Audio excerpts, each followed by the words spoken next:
अस्सलाम वालेकुम रहमतुल्लाह।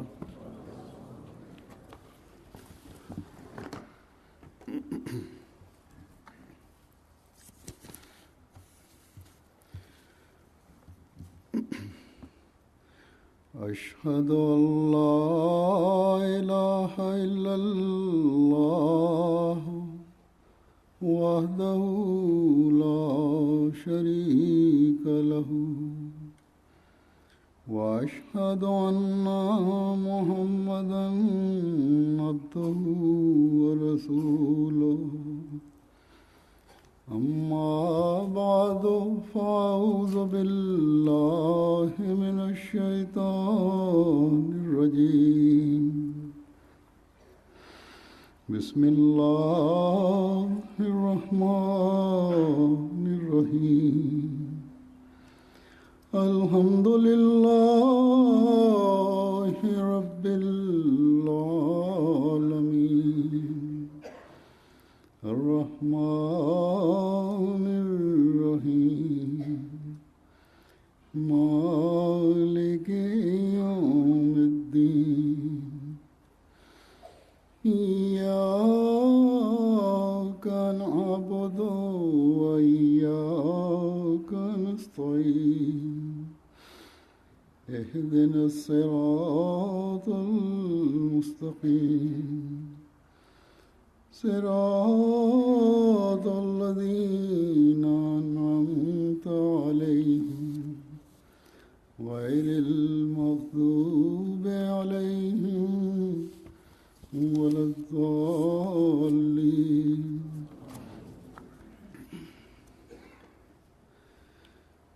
إنما يعمر مساجد الله من آمن بالله واليوم الآخر وأقام الصلاة وآتى الزكاة ولم يخش إلا الله فعسى أولئك أن يكونوا من المهتدين.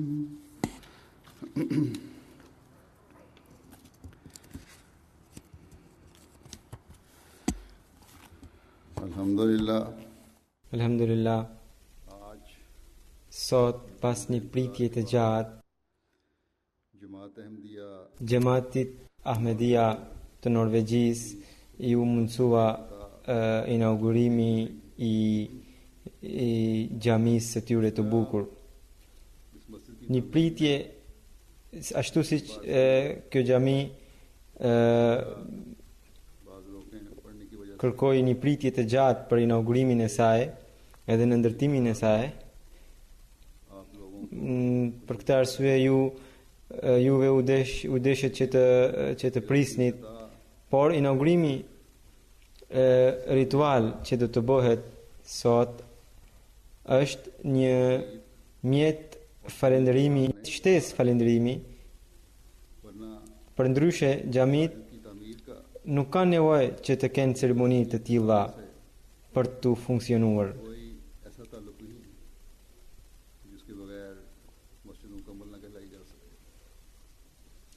Prandaj sot ardhja ime këtu edhe falja e xumas edhe pjesëmarrja pastaj në mbrëmje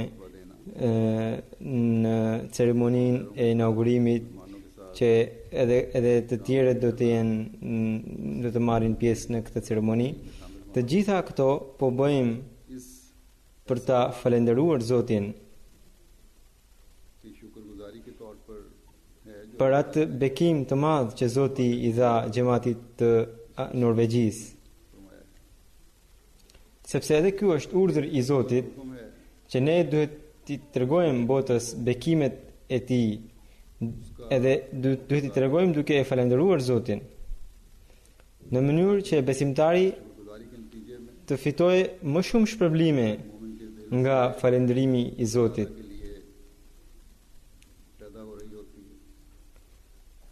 Dhe Zoti pastaj më shumë e shpërblen besimtarin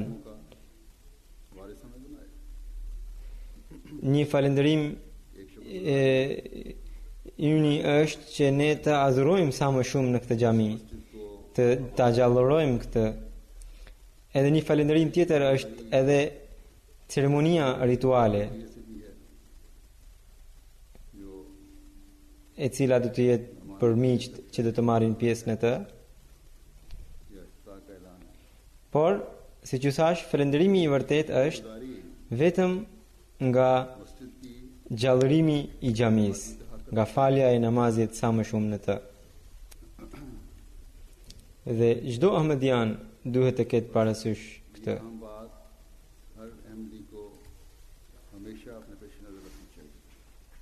Pastaj Zoti nuk e lën pa shpërblyer besimtarin e tillë.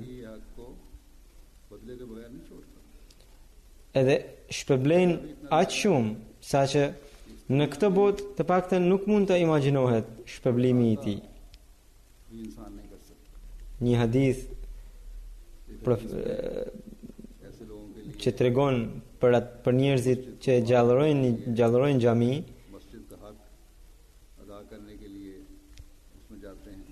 Hazrat Abu Huraira radhiyallahu ta'ala anhu tregon se profeti Muhammed sallallahu alaihi wasallam ka thënë se ai që shkon në mëngjes e në mbrëmje në xhami për ta gjallëruar atë, Zoti përgatit një mikpritje për të në xhenet.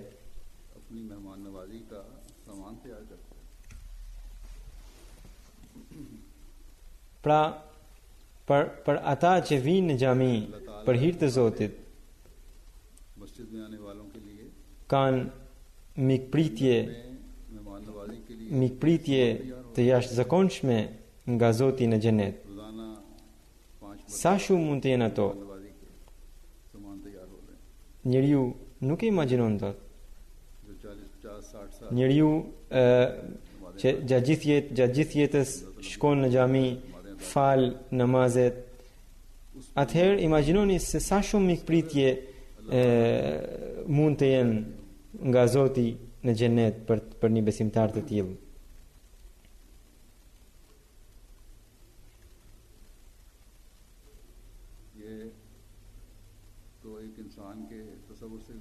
Njeriu nuk e imagjinon dot atë mikpritjen e Zotit. Në botë, kur vjen ndonjë mysafir yni, ndonjë mysafir i dashur, ne sapo të marrim vesh për ardhjen e tij, fillojmë përgatitjet. Pastaj varet edhe nga shkalla e dashurisë me atë mik që vjen. Ne përpiqemi që të bëjmë gjithçka për mikun ton të nderuar. Ne nuk kemi mjete, kemi shumë pak mjete, ndërsa te Zoti nuk ka kufi për mjetet, i cili as nuk ka kufi, as mëshira e tij nuk kufizohet. Atëherë, çfarë mikpritje ai mund t'i bëj robit të vet? Këtë njeriu nuk e imagjinon dot.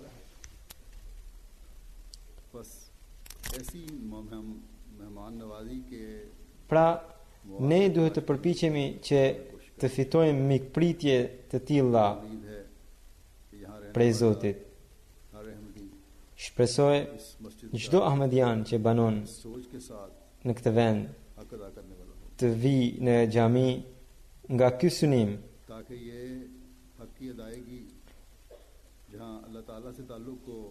në mënyrë që në njërën anë kur ardhja e tij në xhami të jetë mjet për t'u lidhur me Zotin, në anën tjetër ai ta përmirësoj edhe veten, edhe të përmbush detyrimet që ka ai ndaj shokëve të tij.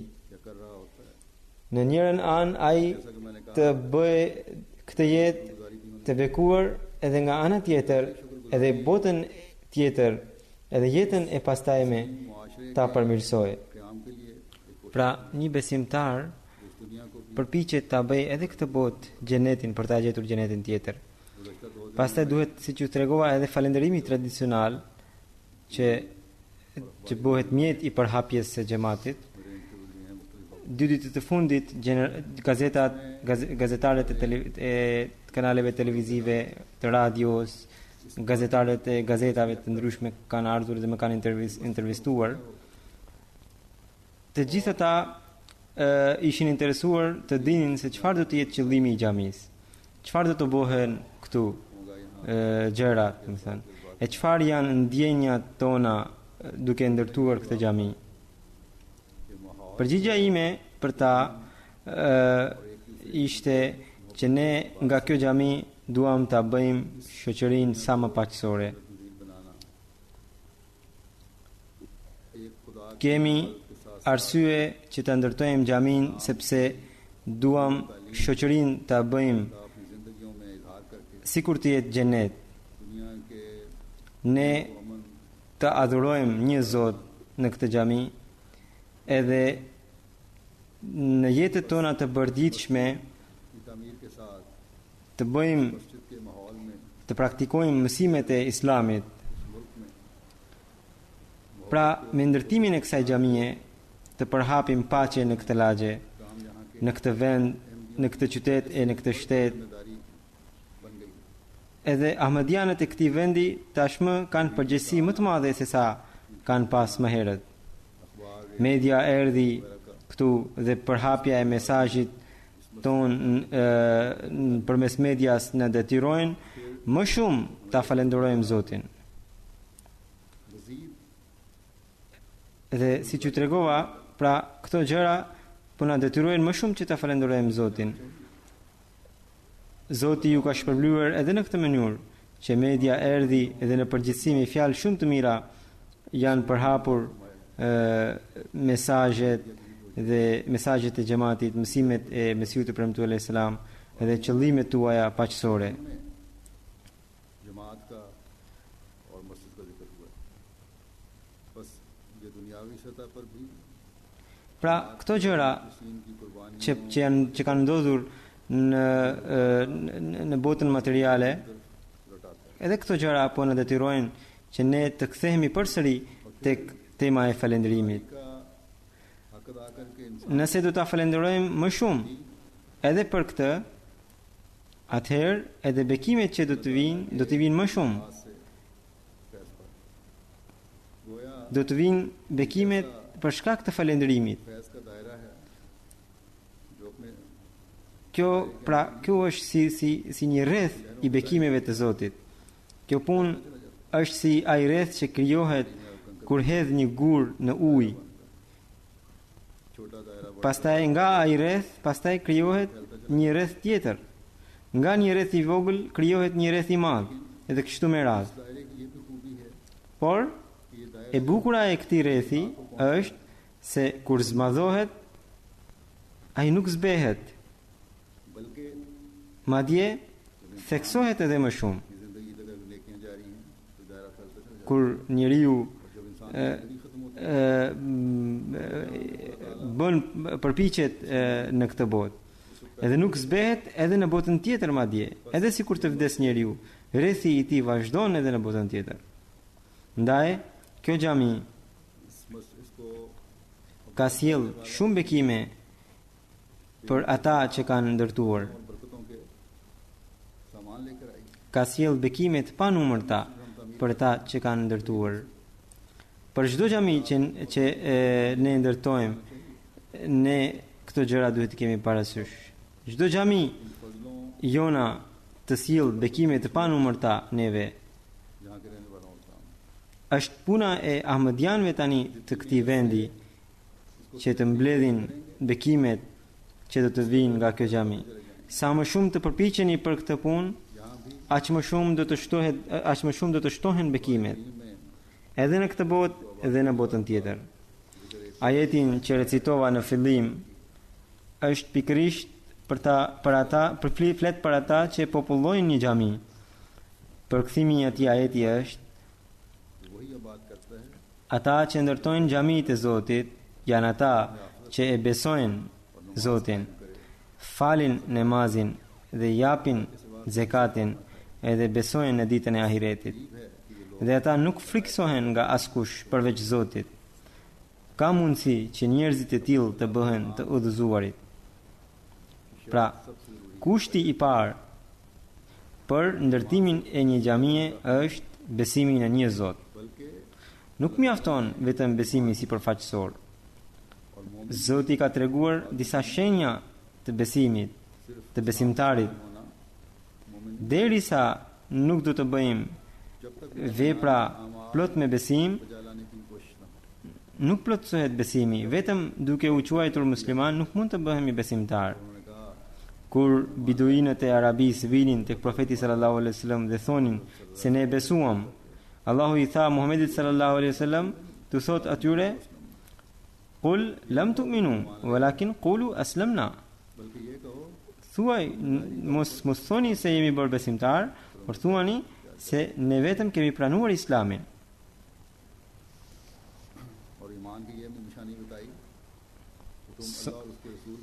Pra, shenja e besimit, siç tregoi Kurani, bindja e vërtet ndaj Allahut dhe të dërguarit të Allahu sallallahu alaihi wasallam. Sot muslimanët e tjerë na thonë se ne nuk jemi musliman, ndërsa ne jemi ata që duke i u bindur profetit kemi pranuar Mesihun e premtuar, imamin e kohës. Madje për shkak të kësaj bindjeje të plot, ne jemi musliman të vërtet.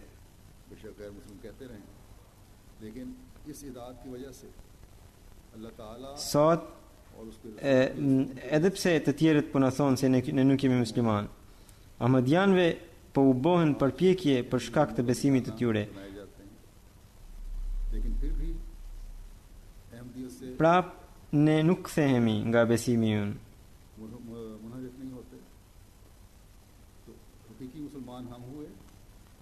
Atëherë, kush janë musliman të vërtet? Ata apo ne? Ne askujt nuk themi se nuk jem musliman që pohon shahadetin. Por ne një gjë do të themi sigurisht, se Kurani e ka quajtur musliman të vërtet atë që bindet plotësisht Zotit, të dërguarit të Allahut dhe përparon në besim nga dita në ditë. Derisa vazhdojmë në këtë rrugë, vazhdojmë të përparojmë në besim, duke forcuar besimin ton, ne do të mbetemi musliman të vërtet.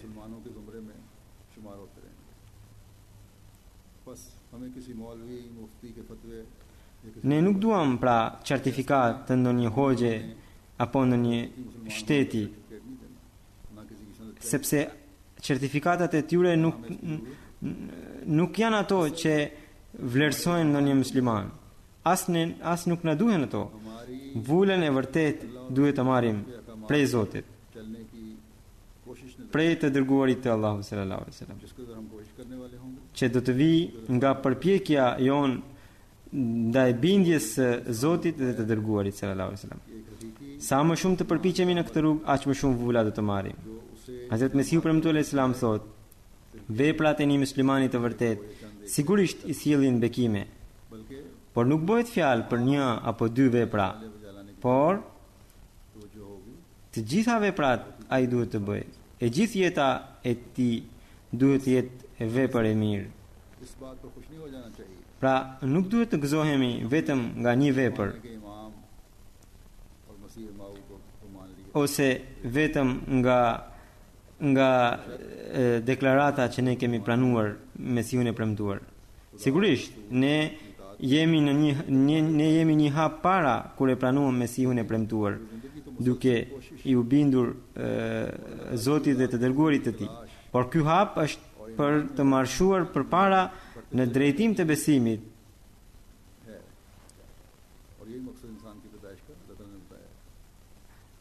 Ky është pra qëllimi i krijimit ton.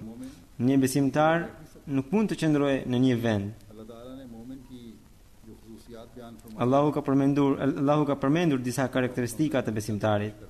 Do t'ju përmend ato, अल्लाह ताला फरमाता है disa nga ato. कि सबसे बड़ी Zoti thot, कि अशद्दु हुब्बुन लिल्लाह shenja kryesore e një besimtari është ashaddu hubban lillah. ताला से मोहब्बत कर Thot, ai më së shumti e do Allahun. एक ऐसे शख्स को उसका मजहब से कोई ताल्लुक Edhe një ateist i cili nuk ka lidhje fare me fen, di që nëse dikush do dikë tejmase, किया जाता है çfarë nuk bën ai për hir të tij. बस एक मुसलमान जब अपने Ndaj ईमान का दावा ne çfarë nuk duhet të bëjmë për Zotin kur ne deklarojmë se ne jo vetëm që besojmë Zotin, por atë e duam më së shumti. हावी होनी चाहिए Të gjitha dashurit duhet të jenë poshtë, दुनिया की दौलत edhe dashuria e Zotit दुनिया की चमक दमक në zemrat tona duhet të jetë lartë. Dashuria ndaj parave, ndaj botës, ndaj familjarëve, ndaj punës, të gjitha duhet të asgjësohen para dashurisë së Zotit. और जब ये मोहब्बत खुदा ताला की ये Edhe duhet të marrin fund të gjitha ato nëse vinë para Zotit. Vetëm atëherë शख्स की इबादत adhurimi i një besimtari do të ketë vlerë të veçantë, इबादत की तरफ भी sepse atëherë edhe adhurimi bëhet në një mënyrë të veçantë. Pasi ai Zotin e ka më lart se sa dikë tjetër. की तरफ तो जो पैदा होगी तो इंशाल्लाह फिर Edhe kur do të bëni adhurim të tillë të Zotit, atëherë नमाज सेंटर जहाँ भी kjo xhami juaja आइंदा बनने वाली dhe qendra e xhamatit dhe xhamit e tjera që do të ndërtonin në të ardhmen do të popullohen sa më shumë edhe do të popullohen ashtu siç duhen. ताला से मोहब्बत का इजहार हो रहा होगा तो हमारी Kur औलादें në zemrat tona ne do të kemi dashuri ndaj Zotit, atëherë edhe pasardhësit tanë, pra fëmijët tanë do të gëzojnë të ardhme të bekuar nga ne. Shumë njerëz më shkruajnë letra për edukimin e fëmijëve të tyre. ये असर औलादों में जा रहा होगा Edhe duhet të kenë vëmendje për këtë. U them, ne duhet të tregojmë modelin ton. Kështu brez pas brezi i xhamit tona duhet të gjallërohen. कि ये Këtë e kemi për detyrë. Që kjo dashuri ndaj Zotit, मोहब्बत खुदा ताला kjo dashuri e thellë ndaj Zotit, जहाँ हम अपने अंदर jo vetëm të hedhë rrënjë në zemrat tona, कोशिश करें por अपनी औलादों edhe brezat tanë नस्लों ta shijojnë këtë, ta përvetësojnë këtë.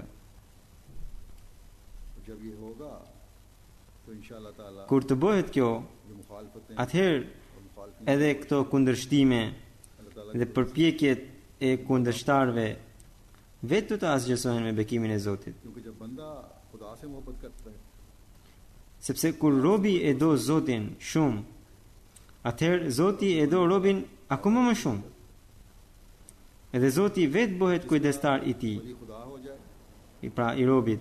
उसको ये आर्जी मुखालफत Dhe atëherë nëse kujdestari është vetë Zoti, atëherë askush nuk mund ta dëmtojë atë. बाश लोग या Disa të rinj गाने पर apo vagabond जो पत्थर që मारकर शीशे vjedhurazi vinë te xhamia jon फेंक जाते हैं nga खुद खा खा के diktimi i të mëdhenjve të tyre dhe i thyen xhamat apo hedhin mbetërina, këta इनमें से ose vetë do të lodhen आप ose duke u parë ju që po përpaloni në besim, të mirët prej tyre do t'ju bashkohen inshallah. जैसा कि मैंने कहा Ndaj, मस्जिद बनाना si që tregova, आप काम की इंतहा नहीं है ndërtimi i xhamisë nuk është përfundimi i punës suaj. अपनी हालतों की तरफ देख Puna do të shtohet më shumë जायजे लेते रहना pas ndërtimit të saj. Duhet ka nevojë që के मयार të përpaloni më shumë në besim, माहौल में खुदा të analizoni veten më shumë se përpara. की ये जरूरत है Duhet të përpaloni në dashuri ndaj Zotit. ये पता चले दुनिया को कि खुदा Duhet të përfitoni nga ndihma e Zotit në mënyrë që bota të dëshmojë se çfarë bekimesh vijnë nëse do të jemi të lidhur me Zotin. मोटा पत्थर Ndaj, या gun këto hedhje gurësh, parullash, të këqija e tjetera nuk na ndalojnë të përparojnë në besim. में बात करने वालों की पहली निशानी ये है Pra ata që ndërtojnë xhami, ata Zotin e duan më së shumti. Kjo është shenja e parë e tyre. Dhe përparojnë vazhdimisht në besim. मोमिन की निशानी एक ये भी है Një tjetër shenjë e besimtarëve që tregon Zoti është बुलाया जाता है se atyre kur thuhet e jani te Zoti dhe i dërguari i Tij dhe binduni, atëherë ata thonë Samirna wa atana. Pra puna e tyre është që ata thonë ne e dëgjuam dhe ju bindëm. Zoti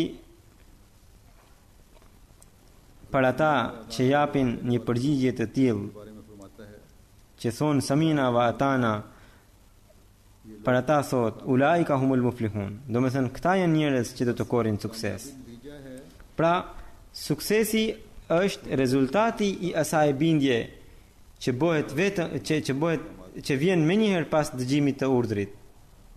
और ये सुनना और इताअत करना उन तमाम Dhe dëgjimi dhe bindja janë për të gjithë ato gjëra që ka thënë Kurani, Quran करीम फरमाता है për të bërë apo për të mos bërë. अपनी मानतों का हक अदा करो Kurani për shembull thot, kujdesuni për amanetet tuaja. आपकी मानतें Dhe çfarë janë amanetet? आपकी जिम्मेदारी Amanetet tuaja janë për shembull përgjegjësitë tuaja. जिसमें पड़ती Përgjegjësi që ju keni marrë nga Zoti. है भी उसी तरह की जिम्मेदारी Përgjegjësitë जो आपके të cilat i rëndojnë njeriu më shumë. इनके करने का Ato që kemi marrë prej Zotit, आपको ato rëndojnë më shumë, në rëndon më shumë ne, दार हैं se sa në japin kohë që të mburemi. वक्त देना और इंसाफ Ata përgjegjës në xhamat duhet të japin më shumë kohë xhamatit, rise अदा करना të bëjnë punët e tyre. हमारे जमात के Ata duhet të kenë kontakte të mira me antarët e xhamatit. बातें एक अहदेदार कोई Një përgjegjës i xhamatit nuk është जिसने ताकत के बल si përgjegjës material, बल्कि वो që ai nuk bën punë nga fuqia e vet, edhe nuk mburet për të. उनका खात्मा Madje profeti Muhammed sallallahu alaihi wasallam thot, përgjegjësi fetar, përgjegjësi i fesë është shërbëtori i saj. जो ईमानत Pra, ne duhet të jemi shërbëtor të xhamatit. Vetëm atëherë ne mund të kryejmë detyrën e saj. Kur më thon disa njerëz, kam këtë përgjegjësi, kam atë përgjegjësi, मैं अमूमन ये कहा करता हूँ unë në përgjithësi ashtu them, thuani, kam këtë shërbim dhe atë shërbim, e jo që kam atë grad apo atë grad. Duhet të kuptojmë se ne po shërbejmë, edhe ky është favor i madh i Zotit që na mundson të shërbejmë fesë së Tij. कहने से Sepse kur përdorim fjalën përgjegjësi, atëherë ndryshon mendimi ynë. बड़ेपन का एहसास ज्यादा हो जाता है बड़ेपन का एहसास Do të kemi një lloj mburje, do të tregojemi të mëdhenj para të tjerëve, dukemi sikur jemi oficer, खादिम होता ndërsa nëse themi jemi shërbëtor, atëherë do të kemi tjetër mendim. है अहदेदार अपनी ईमानतों के हक अदा कर रहे होंगे Nëse përgjegjës janë shërbëtor, vetëm atëherë ata do të mund të ndihmojnë kalifatin. Vetëm atëherë ata do të mund të jenë ndihmës të mirë të kalifit. अफराद जमात Njerëzit do t'i dëgjojnë shërbyesit atëherë, sepse ata kanë dashuri ndaj kalifatit. क्योंकि खिलाफत अहमदिया से वाबस्तगी है अफराद जमात और किसी अहदेदार से Asnjë ahmedian nuk do të dëshirojë të ketë mos pëlqimin e kalifatit, duke mos dëgjuar shërbyesit. बस हर सतह के अहदेदारों के लिए ये जरूरी Ndaj, në çdo shtresë, shërbyesit duhet të punojnë sipas detyrimeve të tyre. Pra, përgjegjësit duhet të punojnë sipas detyrimeve të tyre. Përgjegjësit duhet të kenë një dallim të madh në sjellje, इबादत के मयार në të folurit, në adhurim, फर्क होना चाहिए në butësi, në moral, लजना के अहदेदार duhet të ketë një dallim nga të tjerët. उन्हें कुरानी Edhe në grad shërbyesat, pra ata që kanë përgjegjësi, duhet të jenë më të përpikta në porositë e fesë. Për shembull, një porosi është mbulesa për to. ato duhet të kujdesen më shumë se sa të tjerat. Për ndryshe, ato nuk po kujdesen amanetet e tyre. Gratë kanë edhe porosi të tjera, por mbulesa është një porosi shtesë për to. Për xhamatin në Norvegji kemi ankesa. Her pas here vijnë ankesa rreth shamisë grave. Edhe kalifi i Hazrat Kalifi i tretë po ashtu edhe kalifi i katërt rahimahullahu taala kishte thënë disa herë rreth kësaj. Por nëse shërbyesat nuk kanë nivel të mirë të mbulesës, atëherë të tjerat nuk mund të kenë. Nëse vijnë e shkojnë tek njëri tjetrin pa ndonjë mbulesë, kur nuk keni lidhje fare fisnore me ta, edhe vetëm me hile do të thoni se ai është vllai im, ai është si vllai im, ndaj nuk kam nevojë për mbulesë para tij, ose të krijoni lidhje të tjera të tilla, atëherë Kurani e ndalon këtë dhe urdhëron një besimtare që mbulesa është e detyrueshme për të.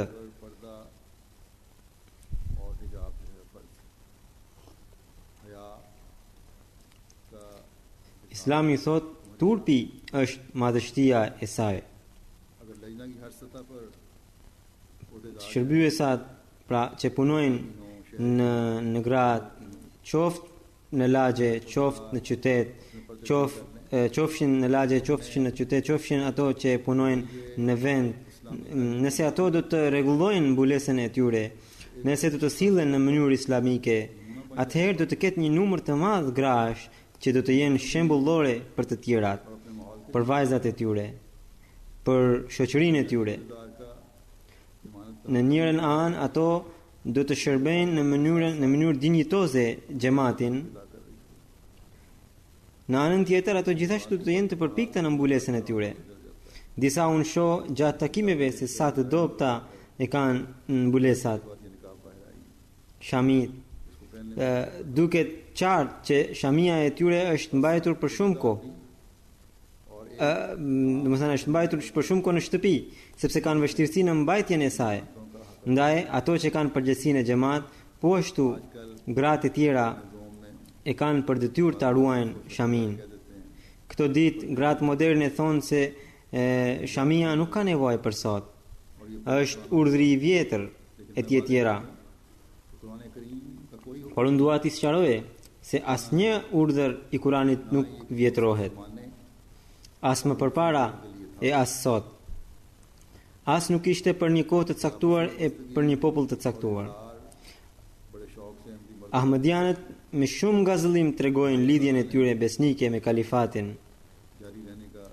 Por Kurani nëse në një vend ka treguar rëndësinë e kalifatit, atëherë në shumë ajete të tjera ka theksuar për porositë e tij të tjera, madje e ka lidhur me kalifatin.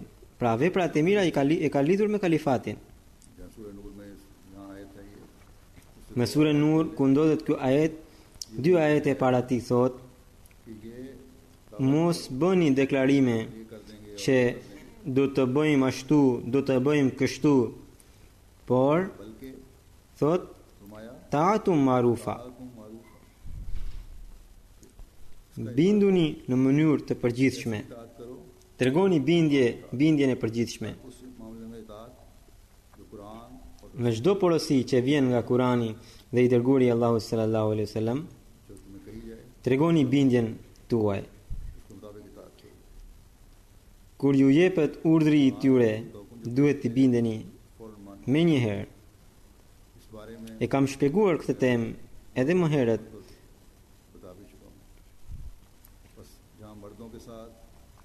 Ndaj edhe gratë bashkë me burrat duhet të ngrejnë nivelin e tyre të adhurimit ndaj Zotit, të përparojnë në besim.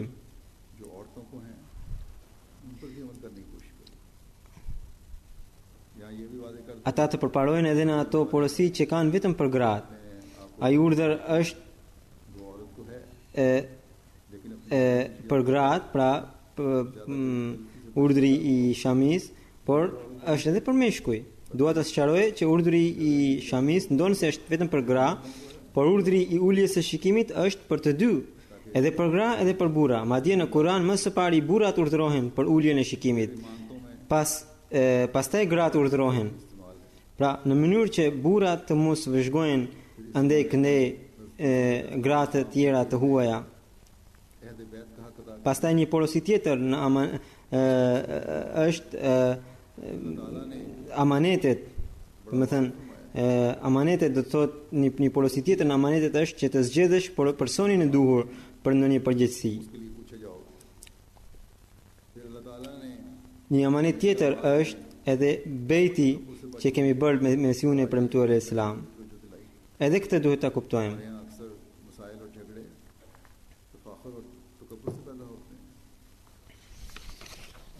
Zoti ka treguar shumë qartë se çdo kush që pyetet për amanetet e tij. Një tjetër porosi prej Zotit është të heqim dorë nga arroganca dhe bëhemi të porulur. Te ne më shumë grindje shkaktohen pikërisht nga mburja dhe arroganca. Nëse njeriu ndjek rrugën e porulësisë, shumë grindje do të zgjidhen vetvetiu. Njeriu vet mund të analizojë veten. Nganjëherë kur i thot tjetri, njeriu mërzitet, nervozohet. Por nëse analizojmë veten, atëherë është më lehtë. Nëse kemi frikë ndaj Zotit, dhe sigurisht të gjithë ahmadianët kanë frikë ndaj Zotit, shpresoj. Atëherë këtë punë mund të bëjnë të gjithë. Vetëm ka nevojë që të meditojmë. Pra, përpiquni që të meditoni kur e lexoni Kur'anin, kur i lexoni porositë e tij. Sot, në një kohë kaq të shkurtër nuk mund të shpjegoj të gjitha porositë.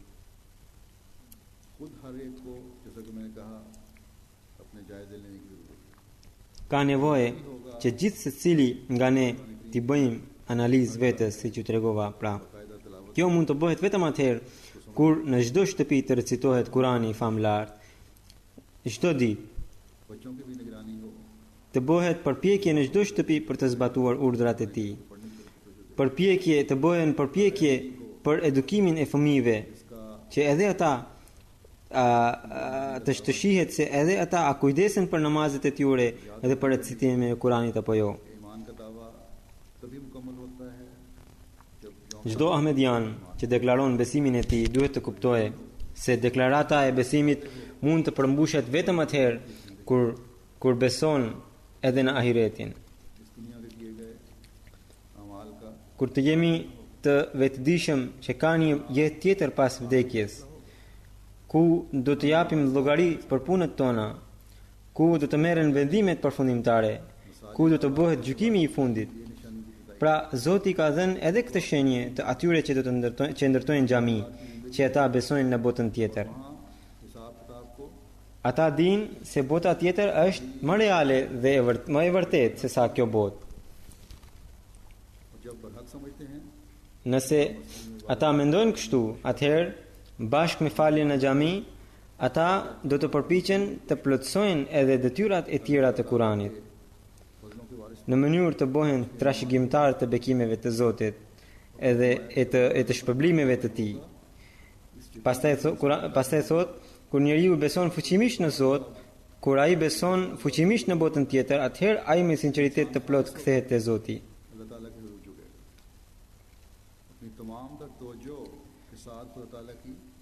Vetëm atëherë ai me sinqeritet të plot e adhuron Zoti. Në hadith thuhet se adhurimi më i mirë është namazi. Kur xhamati i besimtarëve mblidhet për namaz, atëherë në një vend shfaqet njëshmëria e Zotit.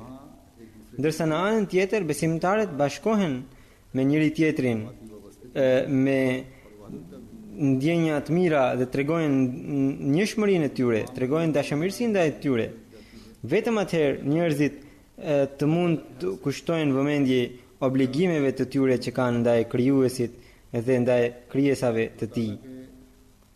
Dhe vetëm atëherë ata të mund të kushtojnë vëmendje për hapjes së mesazhit të Zotit.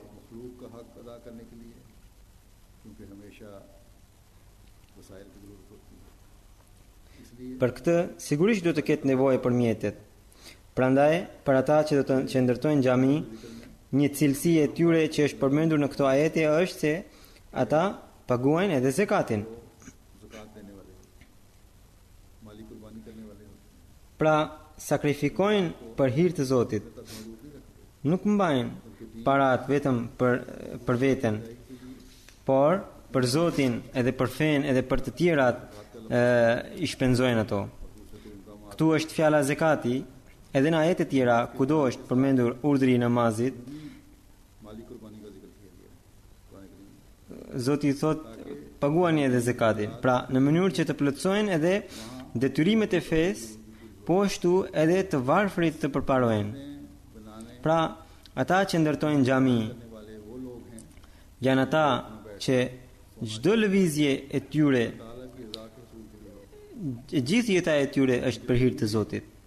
खुदा का खौफ Zotin e kanë në zemër, kanë frikë ndaj tij. उस प्यार की वजह से जो उन्हें Kjo frikë से होता i bën ata të përparojnë më shumë në besim. है नेकियों की तरफ Dhe kjo frikë është për shkak të dashurisë ndaj tij, që ata ta mos fitojnë, mos tërheqin zemrimin e tij, ऐसे ही लोग zemrimin e tij. हिदायत पर हैं, Këta janë njerëz që janë të udhëzuar, हिदायत के अफ़्ज़ल में शुमार करते हैं। अल्लाह ताला के të cilët Zoti i numëron në njerëz të udhëzuar. Me bekimin e Zotit, xhamati i Norvegjisë ka bërë shpenzime të mëdha në rrugën e Zotit. Vetëm për xhamin Nasr, pra në këtë xhami të tyre, antarët kanë kontribuar 104 milion krone norvegjiane. Pak shpenzime kishte hequr qendra e xhamatit, qendra kryesore, të tjerat i kanë mbuluar xhamati vendas.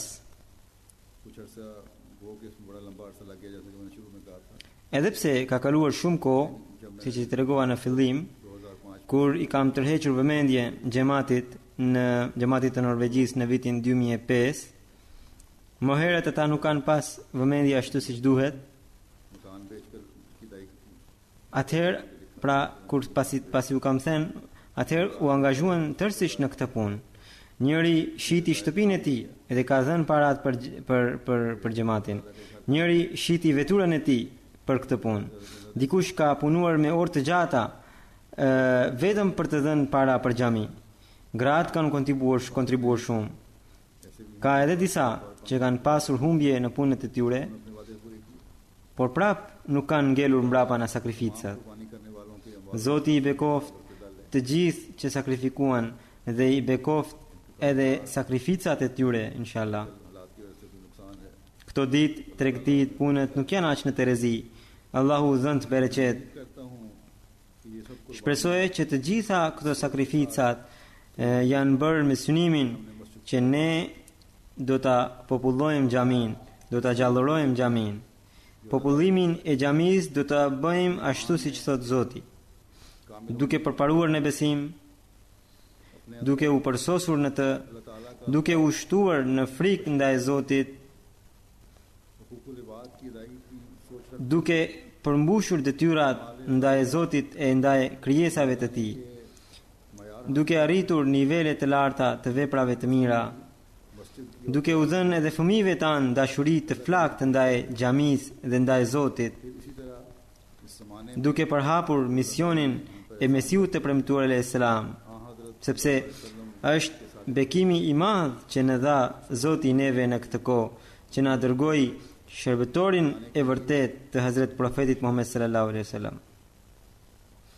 पहुंचाने का Duke përmbushur detyrën e përhapjes së xhamatit ashtu siç duhet, duke kushtuar rëndësi të veçantë tabligut, thirrjes në drejtim të Zotit.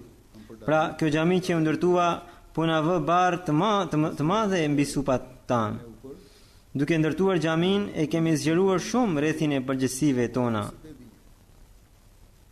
अगर इस जिम्मेदारी को अदा न Nëse nuk do t'i përmbushim ato, खुदा ताला के atëherë mund të privohemi nga shikimi i dashur i Zotit. Zoti na ruajt nga kjo. बस जहाँ हमारे Pra, लिए एक बहुत nëse në njërën anë kemi gëzim të madh që në Norvegji मस्जिद तामीर हुई, u ndërtua xhamia e parë e xhamatit ton, në anën tjetër është edhe momenti i shqetësimit, në kuptimin e përgjegjësisë së xhamisë. Ahmadi Zoti mundësoft çdo ahmedian ta krye detyrat e tij, ti kryej detyrat e tij. Me para të shumta e me sakrifica të mëdha keni ndërtuar këtë xhami.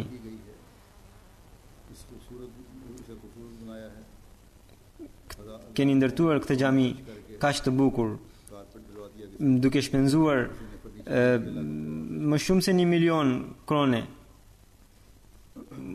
duke shpenzuar miliona krone, pra 104 milion. Dikush ka dhënë të gjitha shpenzimet e tapetës.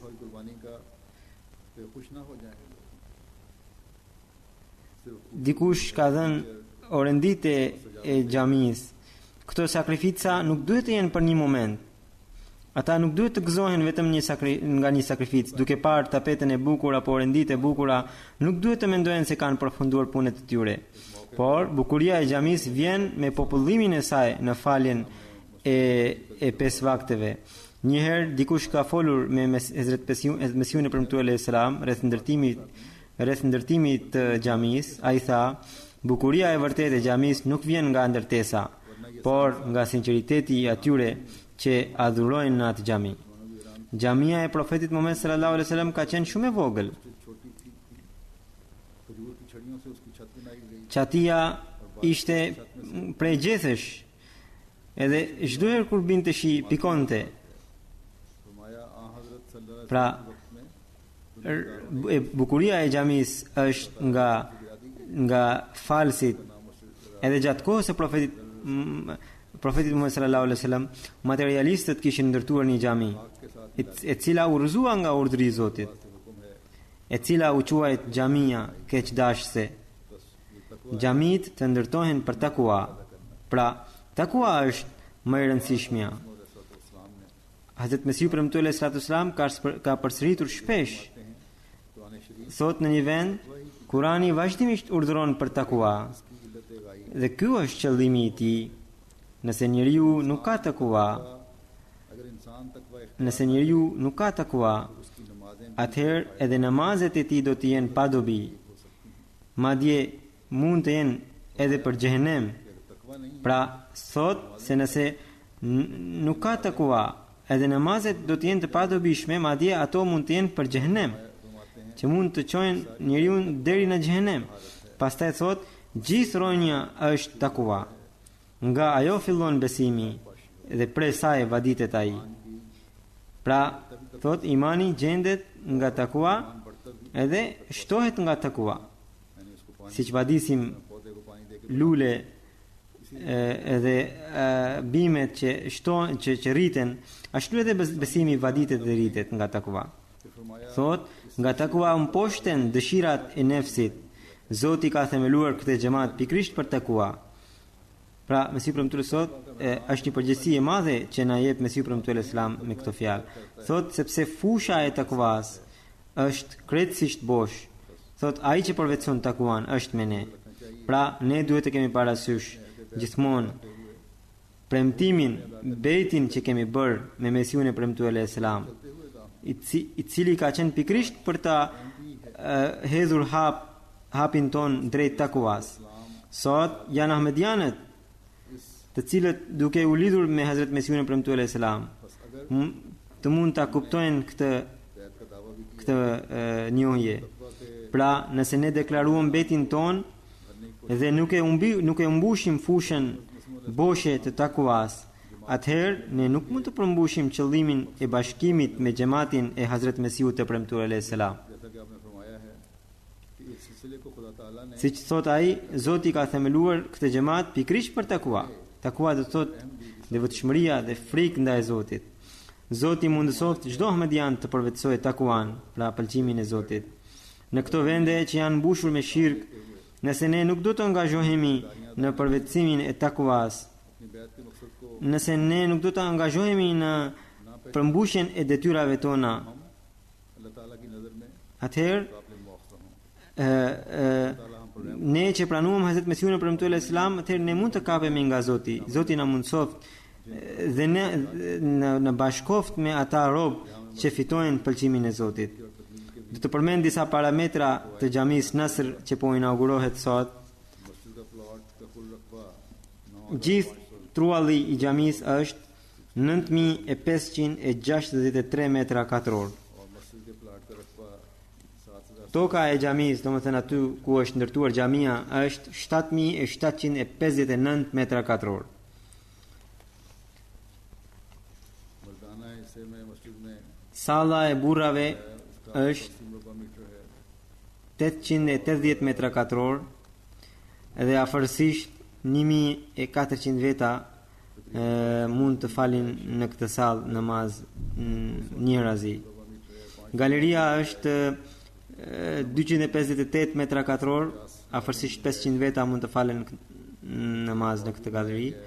Në sallën e grave 850 veta mund të falen namaz. Ka edhe një sallë tjetër që u ndërtua më së pari, madje ishte lënë pas ndërtimit, 850 veta mund të falen atje. Ka një banesë, pra një shtëpi të misionarit që ka 3 dhoma, një sallon, kuzhinë e tjera në një shtëpi perfekte, mashallah. मस्जिद का नसर के गवाइफ Do t'i tregoj parametrat e tjera të kësaj xhamie. Gjithsej के 2250 gjithsej अफराद नमाज अदा कर सकते हैं 2250 veta mund të falen në këtë xhami.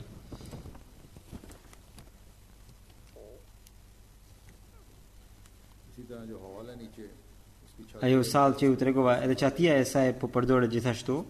Pra, nëse koha është e mirë, edhe atje mund të falen 800 apo 1000 veta, मस्जिद के pra në çatinë e saj. 20 मीटर है Minarja e xhamisë është 21 metra lart. Kupola e saj është lartësia e kupolës së xhamisë është 5 metra. Ka një bibliotek, ka zyra edhe për organizatat e tjera të xhamatit, edhe për gratë. Pra ka zyra gratë, ka një bibliotek me vete, ka një kuzhinë të madhe mashallah. Për shumë kohë nuk po merrnim lejen e ndërtimit nga komuna për xhamin. सड़क जो है एक side Po ashtu kishte një problem tjetër që duhet të ndërtonim një rrugë pranë saj, pra pranë xhamisë. Xhamati e ka ndërtuar edhe atë për njerëzit, për fqinjet, edhe rrugën edhe trotuarin. Pra, si që tregova, 104 milion kron kanë shpenzuar, kanë pasur shpenzime. Xhamia jon ndodhet pranë autostradës që të çon për në aeroportin e Oslos. Duke hyrë, duke dalë nga qyteti, duket xhamia ka një pamje shumë të bukur. Duket nga larg, xhamia ndodhet në motorvej numër 6. Çdo ditë kalojnë afërsisht 80.000 makina në këtë rrugë. Këtu afër ka edhe autobus nën tokë. गोया एक मरकजी जगह है Pra është një vend shumë i volitshëm. जमात को अता फरमाई है खुदा करे कि इसकी आबादी भी इसी जज्बे से हो जो Zoti e bekoft këtë vend dhe e shpërbleft sinqeritetin e njerëzve që kanë ndërtuar këtë xhami. अल्लाह करे कि मस्जिद Zoti e bëft të mbar edhe dhe e bëft shkak për të udhëzuar zemrat e njerëzve këtu. लेकिन इस इलाके Njerëzit vendas në përgjithësi janë të lumtur nga xhamia, por muslimanët e tjerë të këtij vendi për shkak të hoxhallarëve e urren shumë, siç u tregova më herët. Gjatë ndërtimit janë bërë edhe përpjekje për ta dëmtuar xhamin. जैसे मैंने कहा कि मस्जिद की तामीर के दौरान यहाँ तो Pra nga ata njerëz të cilët kanë dëgjuar gjëra të padrejta nga hoxhallarët për xhamatin. Por ne do të punojmë me durim e me lutje edhe vazhdojmë të punojmë inshallah. Vazhdojmë të lutemi për ata që deklarojnë lidhjen e tyre me Hazret Profetin Muhammed sallallahu alaihi wasallam, që Zoti t'u tregojë rrugën e drejtë, t'i udhëzojë inshallah. जहाँ तक गैर मुस्लिमों का ताल्लुक Për sa i përket jo muslimanëve, वो खुश तो हैं ata janë të lumtur. Por lumturia jonë është atëherë kur kjo xhami bëhet shkak i udhëzimeve të tyre, kur të përhapen mesazhet e paqes të islamit nga kjo xhami. लाने के लिए Edhe për këtë ne duhet të përpiqemi shumë. ये बताना होगा दुनिया को इस मस्जिद के साथ Duhet I tregojmë botës për këtë që Hazrat Mesiu premtuar sallallahu alaihi wasallam thot në një vend, nëse në ndonjë vend njerëzit nuk dinë për Islamin, ndërtoni një xhami, atëherë vetë do t'ju njohin njerëzit. Pra, me bekimin e Zotit kjo punë ka filluar këtu. Ne duhet të tregojmë që xhamit janë vendet e paqta, खुदाए वाहिद की इबादत janë vendet ku adhurohet një Zot, की इबादत गुजार edhe adhuruesit e vërtet e Tij kur nuk mund të mendojnë keq për krijesat e Tij. हमारी मस्जिदें Pra, edhe xhamia jon do të ngrej sloganin e paqes gjithmonë. और मोहब्बत और प्यार का नारा बुलंद करेगी खुदा करे कि हम मस्जिद की तामीर Allahu na mundsoft ta përmbushim detyrën që marrim pas ndërtimit të xhamisë, अपनी रूहानियत में të përparojmë në takua e në spiritualitetin ton, मोहब्बत पैदा करके në zemrat tona të fitojmë qetësi dhe lumturi prej Zotit. और हम में से हर एक Çdo kush prej nesh të jetë simbol I vllazërisë dhe paqes. मसीह मौद अलैहिस्सलाम Hazrat Mesiu premtuar Islam thot në një vend: तुम आपस में मोहब्बत sa më shumë ju të doni njëri tjetrin, aq më shumë edhe Zoti do t'ju dojë ju. अल्लाह करे कि हम आपस में Allahu na mundsoft të përparojmë në dashuri të ndërsjellë, sepse derisa nuk e gjejmë këtë, derisa nuk e duam njëri tjetrin, atëherë nuk mund t'ju japim të tjerëve mësimin e dashurisë. Allahu na mundsoft të punojmë kështu. के बाद में अफसोसनाक Kemi edhe një lajm trishtues, जुमा की नमाज के बाद një gjenaze pas xumaz do të fal gjenazën e tij në mungesën e kupomës. Gjenazja është e Safir Ahmed Bart Sahibit, I biri I Hamid Ahmed Bart Sahibit nga Karachi, Sindh के रहने वाले थे nga Sindhi, ka qenë nga Sindhi, lindi në vitin 1972, bëri shkollën e lartë, përfundoi shkollën e lartë. Gjyshi I tij, Hafiz Abdul Wahid Sahibi, सानी के ishte roje I kalifit të dytë, pra babai I Hamid Ahmed Bart Sahibit, gjyshi I dëshmorit. Ja kishte dedikuar jetën हाफिज अब्दुल वाहिद साहब के पोते थे सफीर भट्ट साहब और इनके वालिद babai I tij ishte mësues, इनके वालिद edhe ai kishte dedikuar jetën, साहब तालीम इस्लाम primary school Bashirabad Hamid Ahmed Bart Sahibi. 25 सितंबर को नामालूम अफराद ने Me 25 shtator disa të panjohur e qelluan për vdekje Safir Ahmed Bart Sahibin, inna lillahi wa inna ilaihi rajiun. Ishte në një post të lartë në polici, ka qenë shumë guximtar, shumë trim, शुमार होते थे किसी phone call के mori një telefonat edhe duke e dëgjuar telefonatën u nis edhe rrugës u qellua. दहशतगर्दों Për një kohë të gjatë jepeshin përgjegjësi kundër terroristëve dhe trafikantëve të drogës dhe kishte fituar shumë përgëzime në polici. उन्होंने काफी कामयाबियां हासिल की थी इस वजह से Duket se kjo ka qenë arsye që ra dëshmor, इनको शहीद किया गया अल्लाह ताला इनको nuk dim saktësisht. Ahmadi Zoti ja ngrit nivelet. Ahmedianët edhe për shkak të fesë po bëhen dëshmor në Pakistan, po ashtu edhe për shkak të anarkisë në vend इसकी वजह से भी që gjendet në përgjithësi, Ahmedianët po rrezikojnë jetën e tyre. जो Ahmadi Gjithashtu, Ahmedianët që janë në posta në polici apo në ushtri, मुल्क की बेहतरी के लिए कोशिश कर रहे हैं ata po bëhen dëshmor për kombin e tyre, po japin jetën për atë dheun e tyre. Prap hoxhallarët na akuzojnë që Ahmedianët nuk janë mirë për Pakistanin, nuk janë besnik për Pakistanin. Kudo kur ka nevojë për ndonjë guximtar apo trim, Ahmediani vendoset atje. Pas sakrificës së tij ai mohohet. Me rastin e këtij, pra dëshmori edhe pse kanë ardhur shumë ushtar dhe kanë falë gjenazën e tij, edhe sipas traditës kanë dhënë të gjitha meritat, por hoxhallarët më vonë Këtë e akuzojnë që këtë do ta akuzojnë që ahmadianët nuk janë besnik. Pra, dëshmori kishte bërë dhe testamentin, u varros në Rabba, edhe Zoti i udhëzoft hoxhallarët, ne jemi besnik të Pakistanit edhe Allahu i udhëzoft hoxhallarët. Allahu u dhën durim e kuraje e fëmijëve dhe familjes së dëshmorit, inshallah.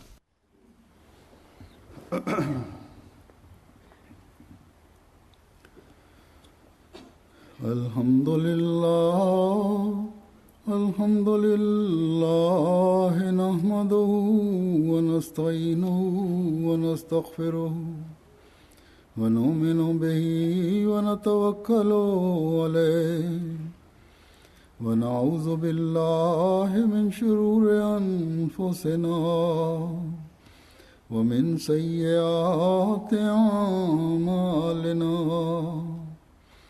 من يهده الله فلا مضل له ومن يضلل فلا هادي له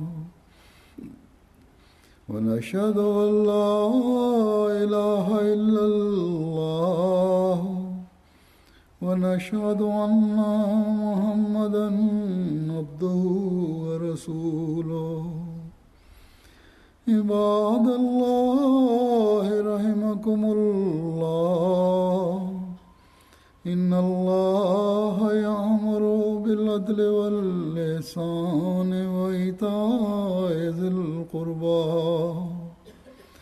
وينهى عن الفحشاء والمنكر والبغي يعظكم لعلكم تذكرون اذكروا الله يذكركم وادعوه يستجب لكم ولذكر الله أكبر